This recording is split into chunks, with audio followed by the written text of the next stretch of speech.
Hello, pet parents. Robert Semro here with Zach Scow from Marley's Mutts Dog Rescue. Zach.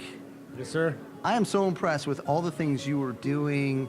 So important for the pet world, but so important for these wonderful, beautiful creatures that you're saving. How did you get started? Boy, I got started in dog rescue 6 years ago after being diagnosed with end-stage liver disease. Spent a long time in the hospital, finally got admitted into a transplant program, and the only way I was going to get better was to accrue 6 months of sobriety and become physically well enough to take a transplant. And the way I was able to get out of myself and kind of face life for the first time sober and put one foot in front of the other was by working with the dogs. And we haven't really looked back since. Everything happened organically, kind of unfolded very naturally. Started adding one dog at a time through the Humane Society into Hatchby. And what started with a couple of dogs and myself rehabilitating has become several thousand dogs rehabilitated and adopted, and including myself rehabilitated and kind of reborn. So one of the things that is so great about what you and Marley's Mutts are doing is the volunteers. Let's talk about them because they have really stepped forward in a big way. Yeah, I mean, it really is. When you don't have a shelter, and when you're privately funded and you don't have city money, county money, government money, you really need to lean on your foster network and your volunteer base. So what we were able to do with social media is build up, really be vulnerable. I talk about myself, I talk about my disease, I talk about what I've been through, what these individual dogs have been through, and people follow their stories. People follow my story. People appreciate when you open up and when you're honest about life, and that's helped us develop a really kind of militant following. We call them the Mutt Militia. And it's translated into about 50, 60 foster homes and hundreds of volunteers. And we still don't even have a place to put all of our volunteers yet because we don't have a facility. We operate out of my place and then several dozen foster homes.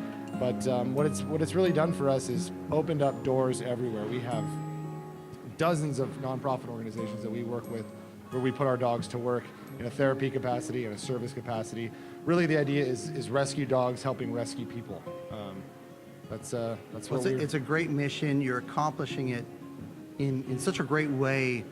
Let's talk about, I know there have been some just almost everybody has a remarkable story that comes through that you guys work with, but yeah. Let's highlight a couple of them that just really stick out for you. Yeah, I mean, we really have, there's too many to discuss, there's too many to talk about, but who we have here with us today is Bubba.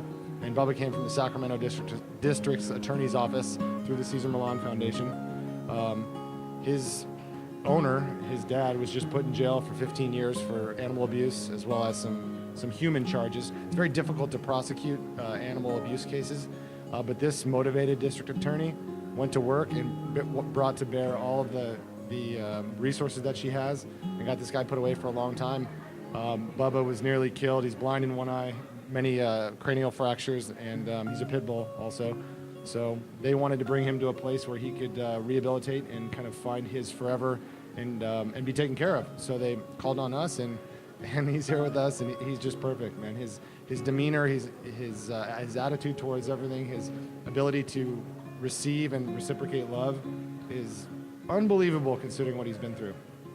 So he's here just killing it. Yeah, we've met him. He's beautiful and really remarkable for what he's been through to be so just peaceful and open to all of us that he's never met. His dad killed 7 dogs. They've dug up 7 dogs, did a number of interviews in his neighborhood, and they put together this whole dossier on this man, and were able to prosecute him. And Bubba's the only one that survived, but you would never know that he was anything but loved all of his life.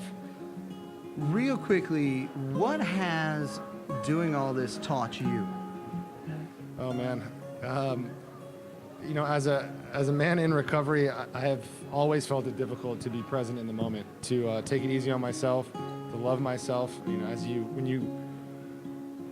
you discover who you are as you recover from alcoholism and drug addiction, you discover what your faults are. You have to be rigorously honest with yourself and identify what things you need to change about yourself, or what things you can make better about yourself. And one of those things is to take it easy on myself, to love me, and to be okay with me. I have a really hard time doing that just myself. I have a kind of man in the mirror complex, where I look in the mirror and I don't necessarily like what I see. And the dogs help me to really be present in that moment, appreciate myself, love myself, and also not take things so personally. They are always in the moment, always focused on the next second, not the next hour, not the next day or what's happened previously. They don't hold grudges, and it's taught me a lot, man. It's taught me a whole way to live. Well, we certainly learn a lot from you and all that your organization is doing. And we want to say thank you for everything you're doing. You got it. I appreciate it. Thank you. Thank you, my friend. All right, man.